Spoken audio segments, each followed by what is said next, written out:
Halo, apa kabar rekan searah? Senang sekali saya Dinar Aca kembali menjumpai Anda tentunya dalam program talk show Kata Arah. Informasi netral dan menginspirasi. Senang sekali hari ini saya tidak sendiri, saya sudah bersama dengan Bapak Frans Go. Apa kabar Pak? Baik, baik. Baik, Selamat gimana pagi. hari ini Pak? Ya, Happy? bagus, happy. Sehat? Ya, berada di kebun sendiri. Berada di kebun Ya. sendiri. Oh ya, hari ini kita berada di Narakopo Village, di mana di sini sudah bisa terlihat di layar kaca Anda, rekan searah banyak sekali tanaman, kemudian juga ada peternakan ya Pak, nanti kita akan Ya, sedikit. jalan-jalan. Tapi sebelum kita jalan-jalan, kita akan bahas dulu rekan searah, hari ini kita akan bahas tentang bagaimana sih menyikapi food estate, apakah dengan smart farming. Nah, kita akan tanyakan pendapat Bapak Fransko di sini. Pak, sebelum kita membahas banyak hal, saya ingin tahu pendapat Bapak tentang food estate seperti apa Pak? Saya pribadi, saya udah baca banyak informasi. Ya. Menurut saya, food estate adalah konsep pertanian yang dicanangkan oleh pemerintah akibat dari bahaya krisis pangan yang akan melanda dunia, termasuk Indonesia. Jadi, menurut saya itu adalah konsep pemerintah kita yang menurut saya juga sangat bagus. Ya. Jadi tujuannya food estate adalah mempersiapkan cadangan pangan yang besar, yang integrated di satu tempat, ya, tidak terpencar-pencar gitu. Jadi dipilih misalnya Sumatera Utara, Kalimantan Selatan, Sumba Tengah, dan beberapa titik lagi, supaya semua instansi bisa urun rembuk memikirkan itu. Oke. Untuk menangani krisis pangan sebagai lumbung pangan gitu ya Pak. Tapi sayangnya dari banyak informasi yang ada di media, di internet, dan banyak juga dibahas oleh masyarakat, sayangnya food estate ini dianggap gagal. Oh, gitu. Menurut Pak Van seperti apa? Ya, mungkin karena tahap pertama ya. Oke. Jadi kalau saya sendiri karena bergelut di bidang pertanian, khususnya sayuran tropis, ya. Saya menganggap konsep food estate yang dikatakan gagal yang di Kalimantan ya. Jadi tidak semua loh. Tidak semua ya Pak? Ya, yang di Kalimantan Selatan itu gagal mungkin karena faktor alam. Ya, dan itu pertama kali kebun dibuat di situ. Sedangkan kalau di tanah Sumatera, tanah Jawa kan banyak kebun. Ya. Kalimantan menurut saya food estate yang pertama diuji coba di Kalimantan karena tanahnya luas ya. Menurut saya gagal sekali, tidak apa-apa. Perlu dicoba, uji coba terus. Jadi wajar, gagal untuk tahap pertama itu wajar? Wajar. Tapi kalau boleh saya diplomatis sedikit ya, boleh nggak saya katakan bahwa sawit itu adalah food estate juga? Kalau kita sepakat bahwa produksi minyak goreng sawit itu adalah food estate, kan nggak gagal di Kalimantan. Jadi tergantung. Jadi yang gagal itu adalah yang mungkin tanaman padi ya. Ya. Lalu Pak, kalau misalkan di tahap awal gagal, berarti next-nya mungkin di percobaan kedua atau ketiga bisa berhasil. Tapi kalau misalkan tidak, Pak, bagaimana? Itu sudah terlanjur menebang lahan sekian hektar. Nah, itu kira-kira seperti apa Pak solusinya kalau misalkan gitu? Ya, saya juga background teknik. Ya. Jadi menurut saya gagal tidak boleh pindah. Artinya terus diuji coba di situ karena lahan sudah dipersiapkan. Saya ambil contoh beberapa negara seperti Afrika Selatan, saya sudah sampai ke sana ya. Kemudian kita bisa lihat pertanian modern di Israel, kan kondisi tanahnya kan gersang. Ya, lahan tidak subur, batu karang, tapi buktinya pertanian mereka maju. Afrika Selatan juga begitu. Kita bisa lihat semua produksi sunkist, buah, jus, kertas dan sebagainya kan dari Afrika Selatan, di mana kondisi tanahnya kan mungkin lebih kurang dari Kalimantan. Jadi harus diuji coba, direkayasa oleh berbagai stakeholder. Pak. Menarik sekali pembicaraan kita Pak Frans. Tapi boleh nggak kita sambil jalan-jalan melihat suasana dari Narakopo Village? Ayo Pak Frans. Pak, Bapak menyampaikan optimismenya untuk food estate. Tapi kalau misalkan saya bertanya, apakah bisa kita ada batasan waktu supaya food estate ini benar menghasilkan atau enggak? Karena kalau terlalu lama juga akan menghabiskan banyak biaya begitu Pak. Menurut saya pasti bisa, dan itu learning by doing ya. Jadi terus diuji coba, khusus Kalimantan Selatan ya. Itu harus uji coba terus, sambil uji coba, belajar, sambil berproduksi. Mirip seperti farming kita yang sekarang kita berada di sini. Tidak selamanya kan gagal ya. Ada gagal awal-awal, tapi dengan kegagalan kita pelajarin, kita bisa menyelesaikan. Apalagi Indonesia punya banyak peneliti yang hebat. Baik, tapi Pak, sekali lagi nih, saya mau minta kalau misalkan diberi batasan waktu, kira-kira berapa lama food estate bisa? Setahun pasti bisa beres kok. Asal? Yakin, asal kemauan kuat dari pemerintah, ya. Dan kedua, libatkan swasta. Jadi jangan menjadi pemain murni pemerintah. Food estate bukan kewajiban pemerintah, atau juga bukan hak dari beberapa kementerian. Biarkan beri regulasi yang mudah kepada swasta untuk ikut membentuk food estate. Jadi kolaborasi ya Pak, kolaborasi antara pemerintah dengan swasta. Sebagai contoh, bulan yang lalu saya ke Sumba. Di sana kan ada swasta yang membuka perkebunan tebu dan berhasil, Sumba Manis. Kemudian pemerintah membuat ladang food estate padi ya di Sumba Tengah dan berhasil kok. Ya. Sebelum kita ke pertanyaan selanjutnya, saya mau ceritakan dulu kepada rekan Sarah nih Pak, kita sudah berada di salah satu spot yang ada di Nara Village. Jadi ini apa Pak? Peternakan ayam. Oh ini ya, ini salah satu percontohan konsep ayam petelur. Yang ini akan di-copy ke daerah-daerah terpencil nanti. Ya, jadi bagaimana kita memproduksi kandang, makanan, dan ayam, terus dengan pola yang kecil 96 ekor satu set ini, bisa menghasilkan kurang lebih 75 sampai 90 butir per hari. Per hari? Ya. Nah ini kita akan fotokopi, artinya diduplikat ya. Sekarang sudah diduplikat ke Jogja, dan saya akan bawa terus ke Indonesia Timur. Ya. Pak Frans, boleh nggak kalau misalkan saya bilang, kenapa food estate yang gagal tidak dibentuk seperti ini saja?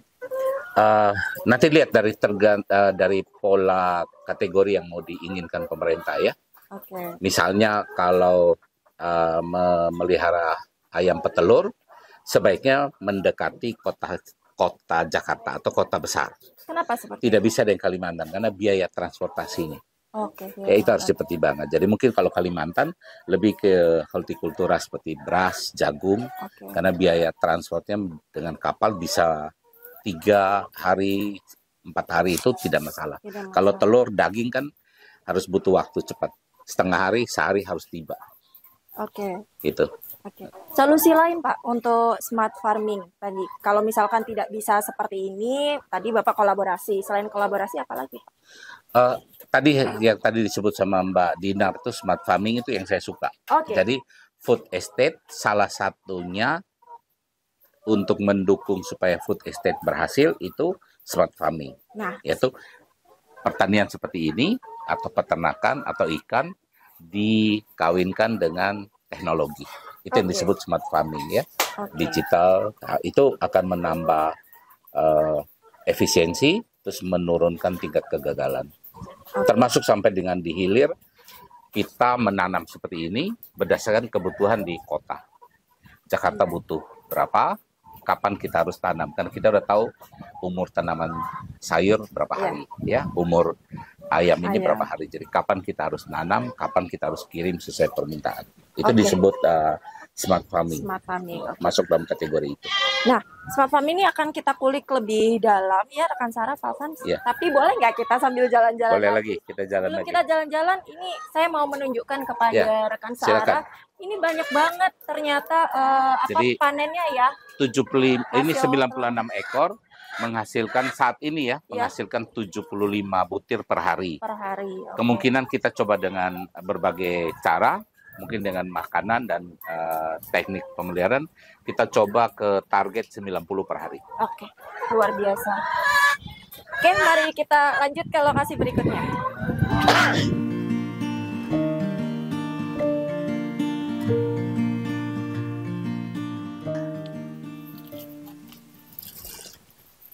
Wah, seru sekali nih Pak. Ini lagi panen apa nih Pak? Kangkung. Panen kangkung untuk saya. Boleh, boleh buat makan siang. Oke, nanti saya bawa. Ya. Oke, terima kasih. Wah, seger-seger ya Pak ini. Ya. Ini khusus untuk yang organik ya Pak kalau wilayah ini? Organik ini, pasti. Organik ya. Dan lebih sehat. Ya pasti. Luar biasa. Jaminan sehat kalau di sini ya. Sehat. Ya. Oke. Ya. Ini kangkung. Selain kangkung ada apa lagi Pak? Banyak tanaman yang kita kategorikan tanaman tropis ya, sayur tropis. Jadi kangkung, bayam, pokcoy. Ini seperti ini ada kale. Oh ini kale, ya. Oke. Di belakang sini sampai selada semua itu masuk kita. Itu ada kemangi juga. Ya, semua tanaman. Banyak. Ya. Kalau yang ini Pak di pinggir-pinggir ini apa? Ini serai. Oh. Oke, luar biasa. Jadi macam-macam yang kita tanam untuk kebutuhan Jakarta. Karena kita bergerak dari hulu sini, dari bibit penyemaian, ini pilot project contoh. Terus kita punya beberapa satelit kebun, semua bermuara di Jakarta. Di Jakarta itu yang disebut salah satu adalah smart farming. Smart farming. Ya. Jadi kita nanam, tapi kita tahu di sana masyarakat lagi butuh apa. Karena kita penjualan lewat online. Oke, penjualan lewat online. Ya. Artinya ini dong Pak membutuhkan teknologi. Pasti. Jadi kita numpang teknologi pihak ketiga atau kita sendiri membuat juga gitu. Nah itu yang dinamakan smart farming. Kenapa? Dengan teknologi komputer, dengan aplikasi, dengan internet itu menggampangkan kita. Penjualan dulu mungkin petani memanen seperti ini hanya bisa ke pasar. Kita buktikan lewat aplikasi, ya, lewat marketplace. Ya.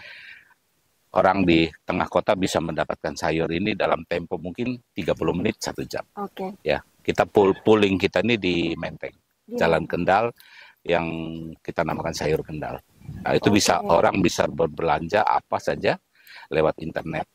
Sayurnya dari sini, dari Cibinong, dari Bogor dan Jasinga, Tangerang. Pak Frans, artinya SDM juga harus dibekali dong dengan pengetahuan teknologi, internet dan lain sebagainya. Gitu. Menggunakan menggunakan teknologi. Menggunakan aplikasi, menggunakan internet supaya memudahkan mereka. Termasuk petani. Yes. Nah, di sini petani kita petani muda semua. Petani muda semua, jadi sudah bisa mengoperasikan internet. Pasti bisa internet dan mereka juga lihat di sosial media kita. Mereka ada petani yang menjalankan program promosi sendiri. Apa yang mereka tanam, apa yang mereka produksi itu semua diupload ke sosial media. Itu oleh petani sendiri. Oleh petani sendiri. Berarti ini dong Pak, kalau misalkan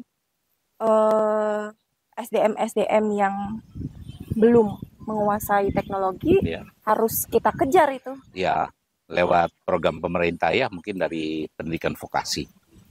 Tapi saya optimis semua anak muda biasanya senang dengan teknologi, senang dengan handphone. Jadi kalau kita kasih muatan teknologi pertanian dan sebagainya, mungkin tidak terlalu sulit. Jadi bisa dikatakan SDM kita siap untuk melakukan smart farming. Siap, ya. Oke, luar biasa. Kita boleh jalan-jalan ke sana, sepertinya ada sesuatu yang menarik, Pak Frans. Oke, let's go.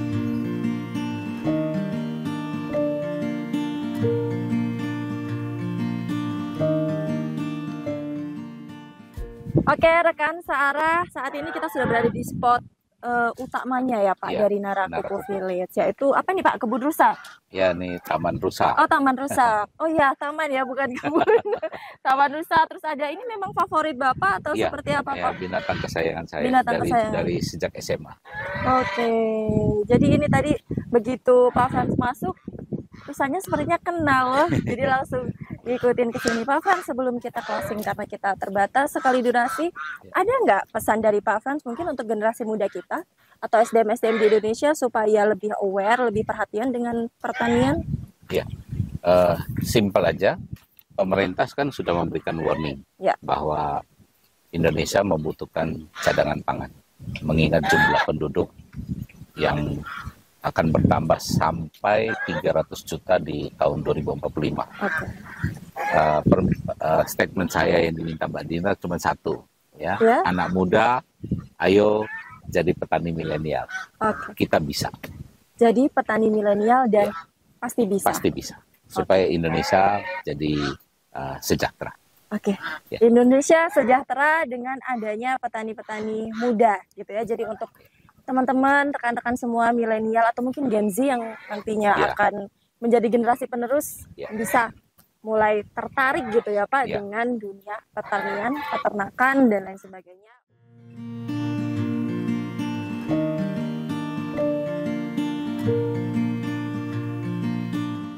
Oke rekan Sahara, tidak terasa kita sudah ada di penghujung waktu. Saya terima kasih banyak sekali kepada Pak Frans sudah menyempatkan waktunya untuk ngobrol bersama saya di Narakupu Village. Rekan Sahara, sampai jumpa lagi tentunya dalam program talk show Kata Arah. Jangan lupa untuk subscribe, like, komen, dan share. Sampai jumpa.